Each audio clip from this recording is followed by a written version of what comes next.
I hope आप सब बहुत ही बढ़िया होंगे, मस्त होंगे और क्लास 8th में आकर बहुत ही ज़्यादा अच्छा फील कर रहे होंगे क्योंकि अब आप लोग बड़े हो गए हैं। ठीक है, तो मैं वेलकम करती हूँ आप सभी का इस अमेजिंग प्लेटफॉर्म पर जिसका नाम है Unacademy Avengers class 6 to 10th और इस अमेजिंग ओपी सीरीज में जिसमें हम आपका क्लास 8th का चैप्टर फर्स्ट पढ़ने वाले हैं। चैप्टर का नेम है बेटा exploring the investigate world of science. तो चलिए शुरू करते हैं। सबसे पहले जानते हैं बेटा क्यूरियोसिटी का मतलब क्या। क्यूरियोसिटी मतलब कि desire to learn something new, मतलब ऐसी इच्छा जिसकी वजह से आप चीजें नई नई लर्न करते जा रहे हैं। ठीक है, और you are asking questions as well. तो क्यूरियोसिटी की वजह से बेटा it will spark the science, मतलब कोई भी कॉन्सेप्ट है, कोई भी फिनोमिना या प्रोसेस नेचर में हो रहा है, उसकी साइंस को समझने के लिए क्यूरियोसिटी बहुत ज़्यादा ज़रूरी है और सारे साइंटिस्ट यही फिनोमिना फॉलो करते हुए आए हैं। ठीक है, क्योंकि वो क्यूरियस थे चीज़ों को जानने के लिए, लर्न करने के लिए, अंडरस्टैंड करने के लिए। तो every chapter begins with curiosity based question. जितने भी चैप्टर हैं बेटा आपके क्यूरियोसिटी बेस्ड क्वेश्चन से स्टार्ट होने वाले हैं, सो दैट स्टूडेंट्स को एनकरेजमेंट मिले, सो दैट वो एक अच्छे ऑब्जर्वर बने और सर्टेन चीज़ों की इंक्वायरी करना खुद के बेसिस से ही स्टार्ट कर दें। कुछ क्वेश्चंस मैंने लिखे हैं बेटा यहाँ पर, जैसे कि पूरी की एक साइड पतली की होती है, दूसरी साइड मोटी की होती है। ओके, एक और चीज बेटा, क्या नेचर में प्लैनेट अर्थ के ऊपर और भी ग्रेन्स ऑफ सैंड प्रेजेंट है? साथ साथ बेटा क्या गैलेक्सी में और भी ज्यादा सितारे या स्टार्स प्रेजेंट है? तो ये कुछ क्यूरियस क्वेश्चंस ही हैं जो आपके माइंड में आने चाहिए और आपके घर से ही आप स्टार्ट कर सकते हैं। इसके साथ साथ बेटा इस बुक का एम यही रहने वाला है, क्योंकि बेटा ये आपका पहला chapter, it is like journal introductory chapter, जो बाकी सारी चैप्टर का एक आप लोगों को क्या देने वाला है बेटा, ट्रेलर देने वाला है। ठीक है, तो it is like not to learn about certain facts. बस ये फैक्ट्स नहीं जान के रट्टा नहीं मारना बेटा, अच्छा ऐसा होता होगा, ऐसा ठीक है, बट आपको एक्सप्लोर करना है, आपको खुद से इन्वेस्टिगेट करना है अराउंड द वर्ल्ड। ठीक है, कि क्या क्या चीज़ें आपके आसपास प्रेजेंट है। ठीक है, और आप लोग मेरे कमांडर्स हैं and you all know that commanders का मतलब मिशन पर गए हैं और इन्वेस्टिगेट करना तो बनता ही है। अगर आपकी जर्नी की बात की जाए क्लास 6 से लेकर क्लास 8 की, तो क्लास 6 में बेटा आपको बहुत सारे व्हाई एंड हाउ वाले क्वेश्चंस के आंसर मिले कि ऐसा क्यों होता है, ऐसा किस लिए होता है। क्लास 7 में बेटा आप लोगों ने थोड़ा सा डीपर मैनर में साइंस को एक्सप्लोर किया, डीपर मैनर में कॉन्सेप्ट्स को जाना समझा, acids, basis, metals, non metals. ठीक है, लाइफ प्रोसेसेस, प्लांट्स में, एनिमल्स में, बहुत सारी चीज़ें आपने जानी। पर अगर क्लास 8 की बात की जाए बेटा, तो आप यहाँ पर एंटर कर रहे हो to investigate the world of science, so that आपका जो फोकस है बेटा वो कहीं ना कहीं कहाँ पर शिफ्ट हो जाए, लर्निंग के ऊपर, कि कैसे नए फैक्ट्स को फाइंड आउट करना है, कैसे एक्सपेरिमेंट्स को डिजाइन करना है, कैसे एक्टिविटीज परफॉर्म की जा सकती हैं। ठीक है जी, ओके। उसके बाद बारी आती है बेटा what is scientific investigation, because मैं आपको कह रही हूँ इन्वेस्टिगेट करना है, पर किस में इन्वेस्टिगेट करना है? ऑब्वियसली साइंस में। तो साइंटिफिक इन्वेस्टिगेशन से हम क्या समझते हैं बेटा, asking focused question to experiment and using your observation to understand better। मतलब आपको फोकस क्वेश्चंस ही आस्क करने हैं। ऐसा नहीं होना चाहिए कि अगर आप साइंस पढ़ रहे हैं बेटा तो आप एसएसटी के क्वेश्चन पूछ रहे हैं, इन बिटवीन आप इंग्लिश के कुछ ग्रामेटिकल क्वेश्चंस पूछ रहे हैं। तो फोकस क्वेश्चंस के साथ एक्सपेरिमेंट करते हुए बेटा आपको ऑब्जर्वेशन का इस्तेमाल करते हुए अपनी अंडरस्टैंडिंग को बेटर बनाते जाना है और स्टेप बाय स्टेप आपकी अप्रोच क्या होनी चाहिए। सबसे पहले जो भी साइंस स्टूडेंट्स होते हैं ना बेटा वो बहुत ही बढ़िया ऑब्जर्वर होते हैं, तो आपको ऑब्जर्व करना एकदम केयरफुली सीख जाना चाहिए। अब से अच्छे ऑब्जर्वर बन जाइए। उसके साथ साथ एक्सपेरिमेंट कीजिए बेटा थॉरली, एंड साथ साथ जो भी आपके रिजल्ट्स आएंगे कंक्लूड करके एक्सप्लेनेशन आपको आनी चाहिए। ऑलराइट, तो students become young scientist over there and definitely आप रियल वर्ल्ड पजल्स को यहाँ पर सॉल्व करना स्टार्ट कर दोगे। तो इस साल की पूरी जर्नी में बेटा आप एंटायर साइंस को, पूरी साइंस के सिलेबस को जानने वाले हो, like the trailer of a movie इस पर्टिकुलर चैप्टर में। एंड कहीं ना कहीं बेटा आपको ये पता लगेगा कि आप एक्सप्लोर क्या करने वाले हैं, क्या चीज़ें इंपॉर्टेंट है और रियल वर्ल्ड से कैसे आप टॉपिक्स को कनेक्ट करते हुए चलते जाएंगे। ठीक है, तो I think you all are ready. सबसे पहले बेटा इस चैप्टर के बाद जो पहला चैप्टर पढ़ने वाले हो आप, it is about micro organisms. तो ट्रेलर यहाँ से स्टार्ट हो गया बेटा, सेकंड चैप्टर का ट्रेलर आपके सामने है। It is about micro organisms, ऐसी इनविजिबल दुनिया जो हम अपनी नेक्ड आई से नहीं देख सकते बेटा। ठीक है, तो ऐसे भी संसार है इनविजिबल दुनिया का, वो है माइक्रो ऑर्गेनिजम्स। ठीक है, कुछ गुड माइक्रो ऑर्गेनिजम्स होते हैं जो आपकी डाइजेशन में हेल्प करते हैं, मेडिसिन बनाने में हेल्प करते हैं, फूड बनाने में इवन काम आते हैं। पर बैड माइक्रो ऑर्गेनिजम्स क्या करेंगे, डिजीज कॉज करेंगे। ठीक है, बीमार करेंगे किसी भी इंसान को, तो आप इस चैप्टर में जाने वाले हो कि आपको अपने आप को कैसे प्रोटेक्ट करना है वैक्सीन्स, हाइजीन्स और मेडिसिन्स की हेल्प से। और ये पर्टिकुलर बेटा चैप्टर इसीलिए भी इंपॉर्टेंट है क्योंकि आप अपनी हेल्थ के बारे में जानोगे, अपने आसपास के क्लीनिनेस के बारे में जानोगे और कैसे हम अपने आप को डिजीज फ्री रख सकते हैं।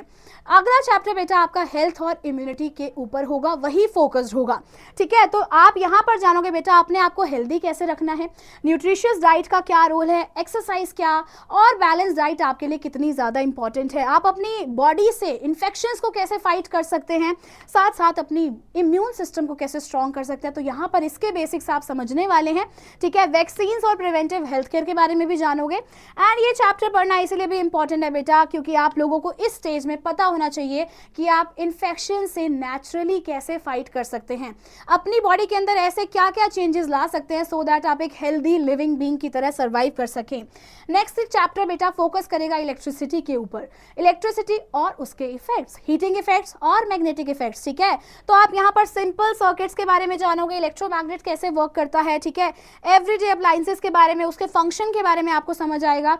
छोटे से छोटे अप्लायंसेस से लेकर बड़े अप्लायंसेस तक का कॉन्सेप्ट आपको इस चैप्टर के थ्रू समझ आने वाला है, that is from the electricity itself, और उसके इफेक्ट्स भी क्या क्या होते हैं। अगला चैप्टर फोकस करेगा बेटा आपका फोर्सेस एंड मोशन के ऊपर, मतलब यहाँ पर कोई चीज़ कैसे रुक रही है, कैसे मूव कर रही है, कैसे अपनी डायरेक्शन को चेंज कर रही है, कौन कौन सा इफेक्ट उसके ऊपर लग रहा है, कौन कौन सा फोर्स उसके ऊपर लग रहा है, ग्रेविटी क्या होता है, और एक पर्टिकुलर कार जब ब्रेक अप्लाई करती है तो वो स्टॉप क्यों हो जाती है, ठीक है। तो एवरीथिंग बेटा आपके प्लेइंग क्रिकेट से लेकर रेनफॉल हमेशा नीचे ही क्यों होती है, ठीक है, ऊपर कहीं रुक क्यों नहीं जाती बारिश, ये सारे कॉन्सेप्ट्स आपको यहाँ समझने को मिलेंगे। अगला चैप्टर फोकस करेगा बेटा आपका प्रेशर और एयर मूवमेंट के ऊपर, ठीक है। तो pressure is equal to force upon area, तो आप इस पर्टिकुलर थिंग को जानने वाले हैं और कहाँ कहाँ डेली यूज में इस प्रेशर वाले फॉर्मूला को अप्लाई कर सकते हैं, इसकी एप्लीकेशन से हम अपनी डेली लाइफ को कितना इजी कर सकते हैं वो भी आप इस चैप्टर से जानेंगे। साथ साथ बेटा आप ये जानेंगे कि कैसे एयर भी हर चीज के ऊपर प्रेशर को एक्सर्ट कर रही है, ठीक है। और यहाँ पर हवाएं, ब्रीज, कुछ याद आया, सी ब्रीज, लैंड ब्रीज, वो कॉन्सेप्ट्स भी जानेंगे। साइक्लोन कैसे बनते हैं, तेज हवाएं कैसे पर्टिकुलरली नेचर को डिस्ट्रॉय कर सकती है, ठीक है, और साइक्लोन की फॉर्मेशन और हमें कैसे इन तूफानों में सेफ रहना है, ठीक है। तो यहाँ पर आप साइंस को कनेक्ट करते हुए देखेंगे बेटा वेदर फोरकास्टिंग से फार्मिंग और कहीं ना कहीं सर्टेन अदर कॉन्सेप्ट्स। अगला चैप्टर बेटा केमिस्ट्री फोकस होगा, केमिस्ट्री बेस्ड होगा, ठीक है। मैटर और उसके पार्टिकल्स के बारे में आप यहाँ पर जानोगे कि everything is made up of tiny tiny particles. हम यहाँ जानेंगे टाइनी टाइनी पार्टिकल्स और मैटर बिहेव कैसे करते हैं, सॉलिड है तो उनका क्या फीचर है, क्या कैरेक्टरिस्टिक है, लिक्विड है तो क्या होगा, गैसेज है तो क्या होगा, इंटरमॉलिक्यूलर फोर्सेस क्या होता है, इंटरमॉलिक्यूलर गैप क्या होता है, कैसे एक पर्टिकुलर आप कह सकते हैं स्टेट ऑफ मैटर चेंज हो जाता है दूसरे स्टेट ऑफ मैटर में, तो क्या क्या फीचर्स हैं, क्या क्या प्रॉपर्टीज और कैरेक्टरिस्टिक्स के बेसिस पे हमें ये देखने को मिलता है। आप ये भी जानोगे बेटा यहाँ पर एलिमेंट्स, कंपाउंड्स और मिक्सचर्स के बारे में। तो basic of chemistry you will get to learn in this particular very beautiful chapter, जो आपको बताएगा बेटा कि अगर एलिमेंट्स है तो प्योर होते हैं, कंपाउंड्स है तो वो केमिकली कॉम्बिनेशन होता है, उनका मिक्सचर है तो बेटा it will like it can be separated, it is like a normal mixture, जैसे पानी के अंदर आपने हनी डाल दिया, ठीक है, या फिर पानी के अंदर आपने पत्थर डाल दिया, that is a mixture, okay. तो यहाँ पर आपको बेस मिलने वाला है बेटा केमिस्ट्री का और आप अंडरस्टैंड करने वाले बहुत सारी इंडस्ट्रीज के बारे में और बहुत सारी केमिस्ट्री के बेसिक कॉन्सेप्ट्स के बारे में along with the materials. Next thing बेटा आपका आएगा सॉल्यूशंस। होमोजीनियस सॉल्यूशंस क्या होते हैं, हेट्रोजीनियस सॉल्यूशन क्या होते हैं। एक चीनी अगर पानी में डिसॉल्व हो रही है और चाय में डिसॉल्व हो रही है तो उसके पीछे का क्या कॉन्सेप्ट है, सॉल्यूबल और इनसॉल्यूबल सब्सटेंसेस क्या होते हैं और कैसे थिंग्स इतनी जल्दी डिसॉल्व हो जाती हैं, टेम्परेचर का क्या इफेक्ट है, स्टीयरिंग का क्या इफेक्ट है, ठीक है, स्टीयरिंग कितनी और कैसे करनी चाहिए, सब चीज़ें। तो यहाँ पर आप कॉमन फिनोमिना किचन के और इंडस्ट्रीज के जानने वाले हैं। अगला चैप्टर बेटा आपका लाइट बेस फोकस होगा। अगला मिशन में आप लाइट के बारे में समझने वाले हैं कि रिफ्लेक्शन क्या है, रिफ्रैक्शन क्या है, ठीक है, रिफ्लेक्शन और रिफ्रैक्शन के बीच में डिफरेंस क्या होता है, और उसके साथ साथ बेटा कि कैसे स्पून के ऊपर आपको फनी इमेजेस दिखती है, ठीक है, स्पून के ऊपर आपको फनी इमेजेस दिखती है, एंड व्हाई इट मैटर्स। यहाँ पर आपको बेटा बेसिक्स मिलने वाले हैं बहुत सारे ऑप्टिकल डिवाइसेस के, उसके साथ साथ बेटा आप कैमराज, माइक्रोस्कोप्स, टेलीस्कोप्स, ग्लासेस, इन सब के बारे में जानेंगे। क्या क्या मेजर आई डिसऑर्डर्स हो सकते हैं वो भी आप यहाँ पर अंडरस्टैंड करेंगे। नेक्स्ट चैप्टर आएगा बेटा आपका मून, सन और कैलेंडर के ऊपर। हाँ जी बेटा बिल्कुल, आप यहाँ पर सर्टेन फेजेस ऑफ मून को अंडरस्टैंड करोगे, क्यों वो नेचर में परफॉर्म हो रहे हैं, ऐसा होना क्यों इंपॉर्टेंट है, ठीक है। वैक्सिंग फेज क्या होता है, वेनिंग फेज क्या होता है, ये सब आप जानोगे। और अर्ली ह्यूमंस ने कैसे मून के फेजेस का यूज कर कर कैलेंडर्स को डिस्कवर किया, तो यहाँ पर आप कैलेंडर्स की डिस्कवरी के बारे में भी जानोगे। एंड साथ साथ कुछ नाइट साइकिल्स और सर्टेन सीजन्स के बारे में आप अंडरस्टैंड करने वाले हो, ठीक है। तो यहाँ पर बेटा आप एस्ट्रोनॉमी से कनेक्ट करने वाले हो। बहुत सारे बच्चे होंगे जिनको बहुत इंटरेस्ट होगा सर्टेन गैलेक्सीज में, कॉन्स्टलेशंस देखते रहते होंगे, ठीक है, और बहुत कुछ सोलर सिस्टम के बारे में लर्न करते रहते होंगे, पढ़ते रहते होंगे। तो यहाँ पर बेटा आपका इंटरेस्ट एक बूम लेने वाला है, ठीक है। ऑलराइट, और अगेन आपका जो लास्ट मिशन और लास्ट चैप्टर होगा बेटा वो फोकस्ड होगा आपके एनवायरमेंटल साइंस के ऊपर, यानी कि आप इकोसिस्टम और लाइफ ऑन अर्थ के बारे में अंडरस्टैंड करेंगे, ठीक है। तो कैसे लिविंग थिंग्स डिपेंड है बेटा सर्टेन नॉन लिविंग थिंग्स के ऊपर, ठीक है, चाहे वो एयर है, वाटर है, सनलाइट है, और हम दोनों आपस में इंटरेक्ट करके एक सर्टेन इकोसिस्टम बना रहे हैं बेटा। तो हमें उनकी ज़रूरत है, उन्हें हमारी ज़रूरत है, ठीक है। तो that is all it. And उसके साथ साथ बेटा आप food chain, food web, ecosystem, उसके साथ साथ सर्टेन ह्यूमन एक्टिविटीज़ कैसे डिस्टर्ब कर रही हैं आप हमारे बैलेंस को जो आपके प्लैनेट अर्थ के ऊपर प्रेजेंट है, ठीक है। And why earth is the perfect planet for the life और द सर्वाइवल एज वेल, ठीक है। एंड ये पर्टिकुलर चैप्टर बेटा आपको एनवायरमेंटल रिस्पॉन्सिबिलिटी बताएगा और कैसे हमें अपने प्लैनेट को प्रोटेक्ट भी कर कर रखना है। ये सारी चीज़ें हम इस पर्टिकुलर चैप्टर में अंडरस्टैंड करने वाले हैं। और लास्ट में बेटा कुछ ग्लोबल चैलेंजेस के बारे में भी पढ़ेंगे कि ग्लोबल वार्मिंग क्या है, ठीक है, इसका क्या इम्पैक्ट है हमारे नेचर के ऊपर और ये क्यों हो रहा है बेटा, कौन से पर्टिकुलर ग्रीन हाउस गैसेज हैं जिसकी वजह से हमें ये देखने को मिल रहा है, क्लाइमेट चेंज है, नेचुरल डिजास्टर्स हैं, ये सारी चीज़ें आप इस चैप्टर में जानोगे। तो साइंस का हेल्प करके बेटा हमें सॉल्यूशंस फाइंड आउट करने हैं, रिन्यूएबल सोर्सेज या रिसोर्सेज के ऊपर रिलाई करना है, कंजर्व करने हैं हमारे सस्टेनेबल लिविंग को, कंजर्वेशन के ऊपर फोकस करना है और सस्टेनेबल लिविंग के ऊपर जाना है, ठीक है। एंड ये पर्टिकुलर चैप्टर बेटा आपको रिस्पॉन्सिबल ग्लोबल सिटीजन बनने के ऊपर मजबूर कर देगा और आपको मज़ा आने वाला है इन सारे चैप्टर्स को देखकर। अब साइंटिफिक थिंकिंग बेटा हमारी एवरीडे लाइफ में क्या हो सकती है। फॉर एग्जांपल हम एक पूरी का एग्जांपल लेते हैं, आपके घर में छोले पूरी हलवा बनते होंगे, ठीक है। तो वो पूरी का एक साइड थिन होता है, दूसरा साइड थिक होता है, ठीक है। तो अगर वो थिन है बेटा तो आपके माइंड में क्वेश्चन आएगा कि क्या क्या फैक्टर्स हैं जो पूरी को पफ करा रहे हैं, ठीक है, पूरी को फुला रहे हैं। हम सबको फूली हुई पूरी पसंद होती है बेटा, वो फ्लैट और चपटी वाली पूरी तो हमें पसंद नहीं होती फॉर श्योर, ठीक है। तो आपको सोचना होगा कि क्या क्या फैक्टर्स हो सकते हैं। अब आपको ये सोचना होगा क्या क्या वेरिएबल्स हैं, मतलब क्या क्या ऐसी कंडीशंस हैं जिसको आप चेंज कर सकते हो, ठीक है। तो वेरिएबल्स क्या हो सकते हैं बेटा कि आप डो की थिकनेस को चेंज कर दें, मोटा आटा लें, ठीक है, या मोटा आटा बेलें या फिर पतला आटा बेलें, ठीक है, कौन से टाइप का फ्लावर ले रहे हैं, आटा ले रहे हैं, मैदा ले रहे हैं, सूजी ले रहे हैं, बेसन ले रहे हैं, ठीक है, टेम्परेचर ऑयल का कितना अप्रोप्रिएट होना चाहिए, या फिर मेथड क्या है आपके पूरी को ड्रॉप करने का, it is like vertical slant या फिर स्लोली आप ड्रॉप कर रहे हैं। अब आपकी कुछ ऑब्जर्वेशन होंगी, ठीक है, आप सोचेंगे कि वेदर पूरी विल पफ और नॉट। सारे वेरिएबल्स को एक एक बार चेंज कर कर आपको देखना है, जितने कंडीशंस को आप चेंज कर सकते हैं एक टाइम में, एक ही कंडीशन को चेंज करके आपको रिजल्ट फाइंड आउट करना है कि पूरी पफ हो रही है नहीं हो रही, कितना टाइम लगा पूरी को फूलने में, और साथ साथ थिकनेस ऑफ द पफ्ड पूरी, ठीक है, पफ्ड पूरी की थिकनेस कितनी है। तो ये आपकी सारी ऑब्जर्वेशंस होनी चाहिए।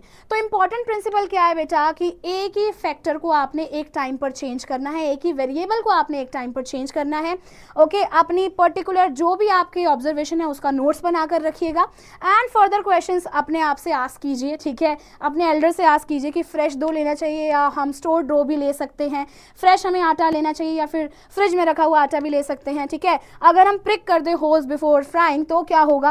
तो ये सारी बेटा एक सिस्टमेटिक वे में इन्वेस्टिगेशन ही है, ये एक साइंटिफिक इन्वेस्टिगेशन ही है जो हम अपने घर से स्टार्ट कर सकते हैं, ठीक है। एंड दैट इज हाउ बेटा we have come to the end of this session. एक बार समरी देख लेते हैं हमने पूरे चैप्टर में क्या पढ़ा। हमने जाना बेटा science is all about not giving just answers, not finding certain answers or facts. It is about question, it is about the exploration, it is about the investigation, ठीक है।